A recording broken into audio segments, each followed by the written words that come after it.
नाही, मी आज सकाळपासून सुरुवात केली तर पहिल्यांदा ऐरोली घनसोलीचा आपण जो ब्रिज आहे घनसोली बाजूची मागच्या वेळेस मी ऐरोली साईडने बघितलं होतं, आज घनसोली साईडने मी बघितलं.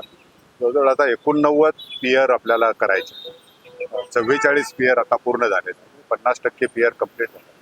राहिलेले ज्या पियर्स आहेत त्याचे फाउंडेशन लेवलपर्यंत आपण आलेलो आहोत. आता पियर कॅपपर्यंत ते सगळे स्ट्रक्चर आपण जूनपर्यंत आणण्याच्या सूचना दिलेल्या आहेत आणि पुढे दरम्यानच्या पावसाळ्याच्या कालावधीमध्ये पूर्ण कास्टिंग यार्डमध्ये सगळे स्पॅन कास्टिंगचं काम हे झालं पाहिजे अशा आपण तिथं सूचना दिल्यात आणि हा ब्रिज सुद्धा लवकरात लवकर आपल्याला लोकांसाठी वाहतुकीसाठी खुला करायचा.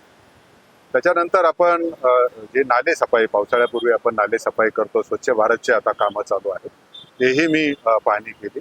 विशेषतः जो कोपरीचा नाला आहे त्याच्यामध्ये आपण ज्यावेळेस बघितलं आणि एक तळवली गावामध्ये जे ट्रॅफिक जाम होते तोही मी आज जागा बघून आलो, तिथे काही अडचण आहे तेही बघितलं. आणि कोपरीच्या नाल्यामध्ये सुद्धा दोन्ही बाजूने, एका बाजूने आपण रिटेनिंग वॉल आहे, एका बाजूने नाही आहे, माती तिकडून परत असते, ट्रकची पार्किंग होते, तर तो सगळा गाळ काढल्यानंतर सुद्धा रिटेनिंग वॉल तिथे करण्याच्या सूचना दिल्या. त्याच्यानंतर पुढे मी गार्डनला गेलो होतो कोपरीमध्ये, तिथेही तो आपण जे काही खेळणी तयार केलेली आहे, एक आपण कासव मोठा कॉन्क्रीटचा कासव केला आहे, त्याचं स्ट्रक्चरल ऑडिट तो पडायला झालेला आहे आणि त्याच्या मेंटेनन्स बाबतीचे सगळ्या मी सूचना तिथे दिल्या.